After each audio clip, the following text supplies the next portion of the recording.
गरीब के घर आई जादुई परी।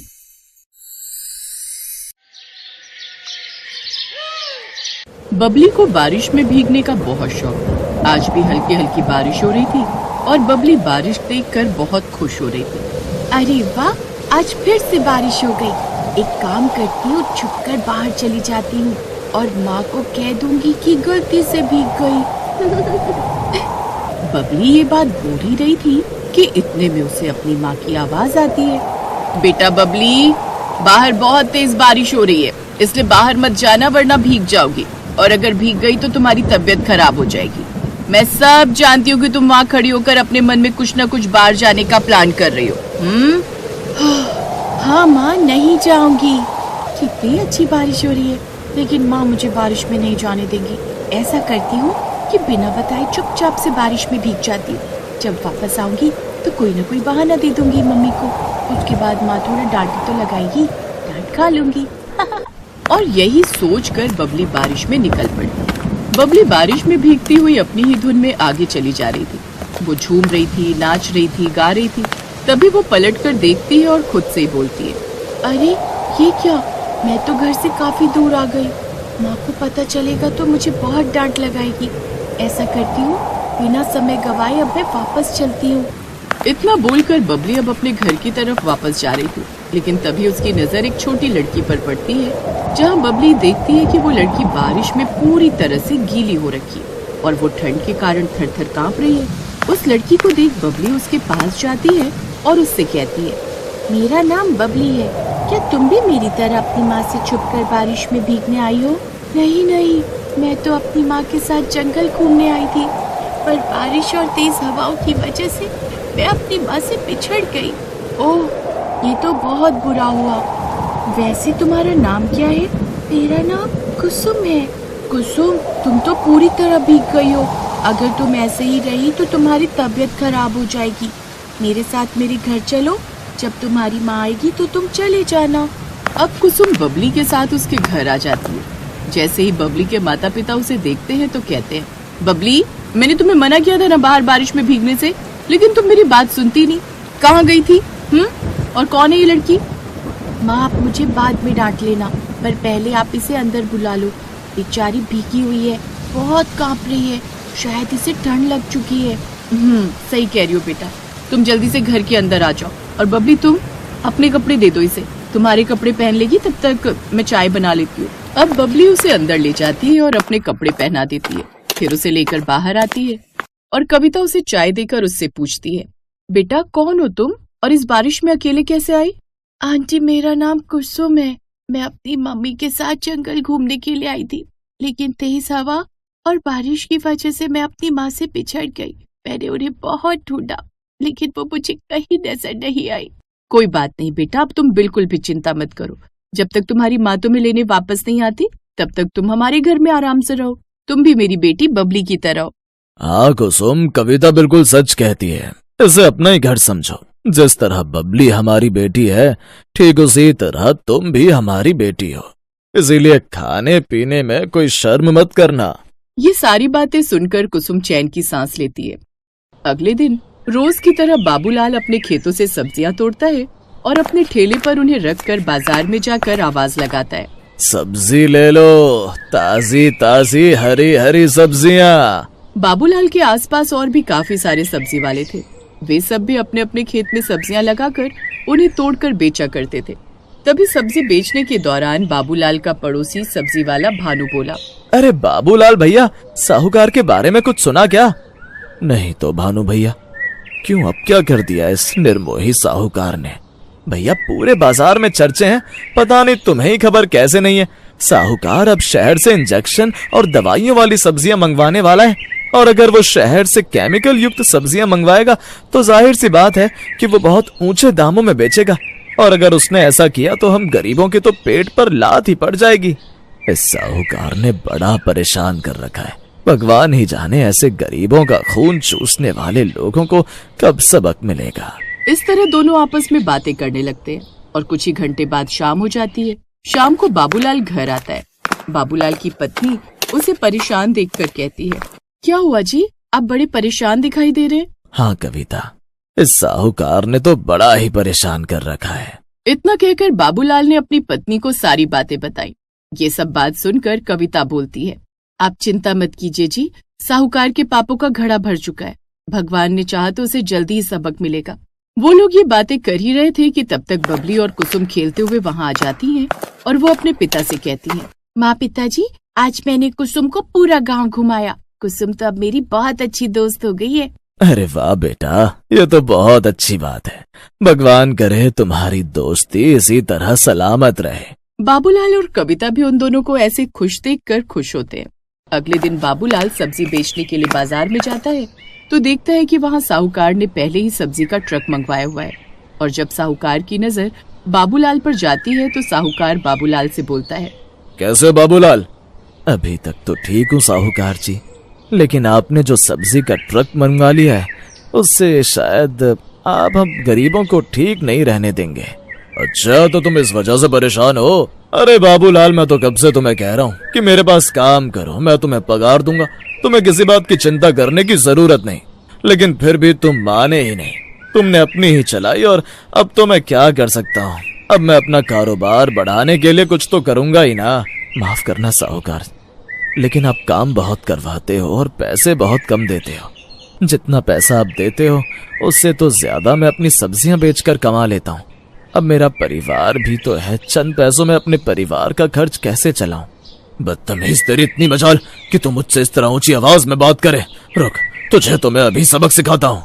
इतना बोलकर साहूकार अपने कुछ आदमियों को इशारा करता है और उसके कुछ आदमी बाबूलाल को बुरी तरह पीटने लगते हैं। अब शाम को बाबूलाल अपने घर जाता है, जहाँ उसे इस हालत में देखकर उसकी पत्नी घबरा जाती है और बेटी रोने लगती है। साहूकार का दबदबा तो दिन प्रतिदिन बढ़ता ही जा रहा है। अगर ऐसा ही रहा तो हम गरीब कैसे जिएंगे? आप चिंता मत कीजिए आंटी, सब ठीक हो जाएगा। एक बार बस मेरी माँ आ जाए। और अंकल, आपको ये चोट लगी है ना? रुकिए, मैं अभी आपको ठीक कर देती हूँ। इतना बोलकर कुसुम अब कमरे के अंदर जाती है और अपने आंखें बंद कर कुछ मंत्र पढ़ती है और थोड़ी ही देर बाद उसके हाथों में एक लेप आ जाता है और वो लेप लिए बाबूलाल के पास पहुंचती है। आप इसे लगा लीजिए, इसे लगाने के बाद आप बिल्कुल ठीक हो जाएंगे। ये मेरी माँ का नुस्खा है। कुसुम की बात सुनकर बाबूलाल उस लेप को लगा लेता है और उसके जख्म बिल्कुल ठीक हो जाते हैं, जिसे देख सभी लोग हैरान हो जाते हैं। तो वहीं अब साहूकार अपनी सब्जियां कुछ आदमियों के जरिए बाजार में सस्ती बेचने लगता है। सभी सब्जी वाले बहुत दुखी हो जाते हैं क्योंकि साहूकार की वजह से उनका काम जो मंदा हो गया था। अब अगले दिन सुबह सुबह एक औरत बाहर से आवाज देती है और उस औरत की आवाज सुनकर बाबूलाल और कविता दोनों ही अपने घर से बाहर आते हैं, जहाँ वो औरत उनसे कहती है, भाई साहब, मेरी बेटी कुसुम खो गई है, क्या आपने कहीं उसे देखा है? उस औरत की बात सुनकर कुसुम दौड़कर आती है और अपनी माँ को गले लगा लेती है, जिसके बाद कुसुम अपनी माँ को सारी बातें बताती है, जिसे सुनकर वो औरत कहती है, आप लोगों ने मेरी बेटी का बहुत ध्यान रखा। अब मैं अपनी बेटी को लेकर जा रही हूँ, लेकिन जाने से पहले मैं आपको एक वरदान देना चाहती हूँ। मैं समझी नहीं बहन जी, आप हमें कैसे वरदान दे सकती हैं? आप तो हमारी तरह हैं। इतना सुनते ही वो औरत और उसकी बच्ची अपना रूप परिवर्तन कर परी में बदल जाती है और कहती है, मैं एक परी हूँ और परी लोक से ये पृथ्वी लोक अपनी बेटी के साथ भ्रमण करने आई थी, परंतु आंधी और तूफान के कारण मैं अपनी बेटी से बिछड़ गई। पर जब मुझे ये पता चला कि मेरी बच्ची आप लोगों के पास है तो मैं बिना समय व्यर्थ किए यहाँ पहुँच गई। लेकिन आप चिंता मत कीजिए, मैं आपको वरदान देती हूँ कि आपको आने वाले समय में किसी भी तरह की कोई परेशानी नहीं होगी। यहाँ तक कि आपके जितने भी खेत हैं वो सभी जादुई हो जाएंगे। ऐसा कहकर परी अपनी बेटी को लेकर गायब हो जाती है। अब बाबूलाल, कविता और बबली सब कुछ समझ चुके थे। अगले दिन जब बाबूलाल अपने खेतों में जाता है और सब्जियां तोड़ता है तो देखता है कि सब्जियां खेतों में कम ही नहीं हो रही। ऐसे ही समय गुजरता है और गुजरते समय के साथ साहूकार की मंगवाई सब्जियां कोई नहीं खरीदता, क्योंकि उन सब्जियों में वो स्वाद ही नहीं था जो असल सब्जियों में था। धीरे धीरे साहूकार का सब्जियों वाला काम ठप पड़ जाता है और गांव के लोग किसानों से ही सब्जियां खरीदने लगते हैं।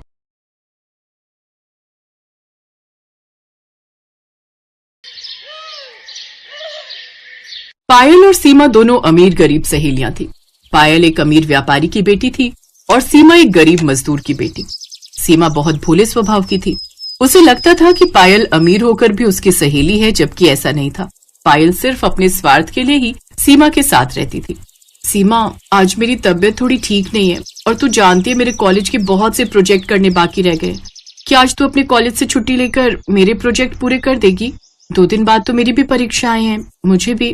प्लीज, तू मेरी अच्छी सहेली है ना, अपनी सहेली के लिए इतना नहीं कर सकती? हाँ ठीक है, कर दूंगी। अक्सर ही ऐसा होता था। पायल सीमा के साथ अपनी दोस्ती का बहुत फायदा उठाती थी। सीमा भी सीधेपन में उसके सारे काम कर देती थी। इस वजह से कई बार सीमा की खुद की परीक्षाएं अच्छी नहीं जा पाती थी। क्या बात है सीमा, तुमने अपने सारे लेक्चर छोड़ दिए? तुम्हें पता है तुम्हारे कॉलेज का ये लास्ट ईयर है, तुम्हें इसलिए ज्यादा मेहनत करनी है और तुम इस बार की परीक्षाओं में बिल्कुल भी अच्छा नहीं कर पाई हो। सॉरी मैम, मैं इस बात का ध्यान रखूंगी कि मैं अगली परीक्षाएं अच्छे से दे सकूं। सीमा को पता था कि उसकी परीक्षाएं अच्छी न जाने का कारण क्या है, पर वो अपनी दोस्ती के नाते चुप रहती है। सीमा, तू पायल के सारे काम करती है, देखा इसी वजह से तेरे परीक्षाओं में कितने कम नंबर आए। अरे तू उसे बोल दिया करना कि तेरी अपनी भी पढ़ाई है, ये थोड़ी है कि तू उसके काम करेगी और अपना छोड़ देगी। माँ, पायल मुझे अपनी अच्छी दोस्त मानती है और फिर एक दोस्त की मदद करना तो एक दूसरे दोस्त का फर्ज होता है। कोई नहीं, मैं इस बार ज्यादा मेहनत कर लूंगी। सीमा इस बार पास तो हो जाती है, पर उसके मार्क्स बहुत कम आते हैं। कुछ दिनों बाद शहर में एक बहुत बड़ा फैशन शो होने वाला था। पायल भी इस फैशन शो का हिस्सा बनकर इस फैशन शो को जीतना चाहती थी, इसलिए वो सबसे स्पेशल दिखने के लिए तैयारी कर रही थी। पापा, फैशन शो में जिसका लहंगा सबसे बेस्ट होगा उसे ही फर्स्ट प्राइज मिलेगा। मैं चाहती हूँ मेरा लहंगा सबसे सुंदर और स्पेशल दिखे। पापा, क्यों ना आप मेरे लिए सोने का लहंगा बनवा दो? बस फिर तो देखना किसी की भी औकात नहीं है कि मुझसे जीत जाए, क्योंकि सोने का लहंगा सिर्फ मैं ही बनवा सकती हूँ, क्योंकि मैं बहुत अमीर हूँ। हाँ हाँ ठीक है मेरी प्यारी बिटिया, जो तुम चाहती हो वैसा ही लहंगा बनवा लो। सोने का लहंगा बनवा कर दे रहे हो? अरे बहुत महंगा बनेगा। तो क्या हुआ पायल की माँ, हमारी बिटिया कुछ दिनों बाद अपने ससुराल चली जाएगी। अभी तो शादी से पहले इसके पास मौका है इस तरह से कंपटीशन में हिस्सा लेने का और अपनी इच्छाओं को पूरा करने का। कोई नहीं, जा बेटिया, तुझे जैसा सोने का लहंगा बनवाना है बनवा ले, पैसे मैं दे दूंगा। ठीक है पापा। बातों ही बातों में पायल को पता चलता है कि सीमा भी इस फैशन शो में हिस्सा ले रही है, तो वो जोर से हंसने लगती है। तू और कंपटीशन में हिस्सा लेगी? रहने दे, तेरे पास तो इतने पैसे भी नहीं है कि तू लहंगा खरीद सके। ये कंपटीशन ना हम जैसे अमीरों के लिए है, तुम जैसे गरीबों के लिए नहीं। एक सेकंड, बुरा मत मानना, मैं जो बोल रही हूँ सच बोल रही हूँ। कंपटीशन में सबको बढ़िया लहंगे पहनने हैं और तुझे पता है मैं पहले ही सोने का लहंगा खरीद चुकी हूँ, तो कंपटीशन में दूर दूर तक कोई नहीं है जो मेरी बराबरी करेगा। तू मेरी सहेली है इसलिए तुझे समझा रही हूँ, तू इस कंपटीशन में हिस्सा मत ले। वो तो ठीक है, पर माँ का मन है कि मैं इस कंपटीशन में हिस्सा लूं। वो मेरे लिए बहुत सुंदर लहंगा तैयार करने में मदद कर रही है। मैं लहंगा घर पर ही सिल रही हूँ। क्या तू लहंगा घर पर सिल रही है? रहने दे, कोई फायदा नहीं, घर पर सिले हुए लहंगे को तो एंट्री ही नहीं मिलने वाली। अच्छा मैं जा रही हूँ, तू शाम को घर आ जाना, मुझे लहंगे के साथ की ज्वेलरी लेने जाना है। सीमा का मन थोड़ा खराब हो जाता है और वो घर जाकर उदास हो जाती है। अरे सीमा, तू आ गई। देख, मैंने सोच लिया है कि तू इस फैशन शो में घास का बना हुआ लहंगा पहनेगी। घास का लहंगा बहुत सुंदर बनेगा। मैं तेरे लिए घास का लहंगा तैयार करने में मदद करूंगी। तू जल्दी से जाकर बगीचे में से ढेर सारी घास तोड़ ला और बड़ी बड़ी लाना। क्या हुआ सीमा, मैं कुछ बोल रही हूँ। माँ, मैं इस प्रतियोगिता को नहीं जीत पाऊंगी, मुझे पता है। फिर मैं बेकार में ही मेहनत करूंगी। आपको पता है पायल ने सोने का लहंगा खरीदा है और उसका लहंगा बहुत सुंदर है। वहां पर बैठे हुए सारे लोग मुझ पर हंसेंगे अगर मैं घास का लहंगा पहनकर जाऊंगी तो। सीमा, अपने ऊपर विश्वास होना बहुत जरूरी है, तभी हम दुनिया को जीत सकते हैं। अपनी कमजोरी को अपनी ताकत बनाओ। हार और जीत कुछ नहीं होती, प्रतियोगिता में हिस्सा लेना ही बड़ी बात होती है और तुम इस प्रतियोगिता में हिस्सा लो। हार और जीत का फैसला छोड़ दो, बस तुम अपना 100% दो। अपनी माँ की बातें सुनकर सीमा में हिम्मत आती है और वो अपने लिए घास का लहंगा तैयार करना शुरू करती है। फैशन शो आने तक सीमा अपनी माँ के साथ मिलकर बहुत बढ़िया घास का लहंगा तैयार कर लेती है। जब पायल फैशन शो वाली जगह पर पहुंचती है तो सीमा वहीं खड़ी हुई थी। सीमा का लहंगा बहुत अलग डिजाइन का था। सीमा के लहंगे को देखकर पायल के साथ की और भी लड़कियां हंस रही थी। सीमा, तूने ये क्या पहन लिया? तू बिल्कुल तमाशा लग रही है। मैंने तुझे मना किया था ना कि तू इस तरह की कोई हरकत नहीं करेगी। अब मेरे से दूर होकर चल, मैंने सोने का लहंगा पहना हुआ है। तेरा घास का लहंगा मेरे सोने के लहंगे को खराब कर देगा। हट, दूर हट जा। ठीक है पायल, फिर मैं अंदर चली जाती हूँ। मैं तो गेट पर तुम्हारा वेट कर रही थी। सब लड़कियां बहुत पैसे वाले घर की थी, खासकर पायल का लहंगा जो सोने का बना हुआ था। सबने पक्का यकीन कर लिया था कि प्रतियोगिता का प्रथम पुरस्कार पायल ही जीतने वाली है। फैशन शो स्टार्ट होता है। एक एक करके सारी लड़कियां स्टेज पर पहुंचने लगी। पायल का नंबर आया तो वो भी स्टेज पर पहुंची। उसके बाद सीमा की बारी आती है। सीमा अपने घास के लहंगे को पहनकर स्टेज पर पहुंचती है तो जज सीमा की क्रिएटिविटी को देखकर चौंक जाते हैं। सारी लड़कियां स्टेज पर खड़ी होती हैं, जिनमें सीमा भी खड़ी थी। मुझे तहे दिल से ये कहते हुए बहुत खुशी हो रही है कि यहाँ पर जितने भी जज आए हुए हैं, उन्होंने इस फैशन शो प्रतियोगिता की फर्स्ट विनर चुन ली है।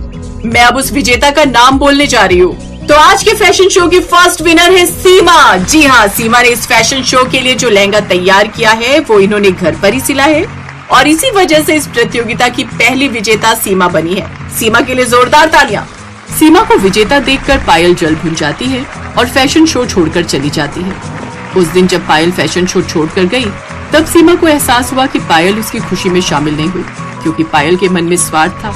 वो तो केवल सीमा का इस्तेमाल करती थी अपने काम पूरे करवाने के लिए। सीमा को पुरस्कार की ट्रॉफी मिलती है। धीरे धीरे सीमा सफलता की ओर बढ़ने लगती है।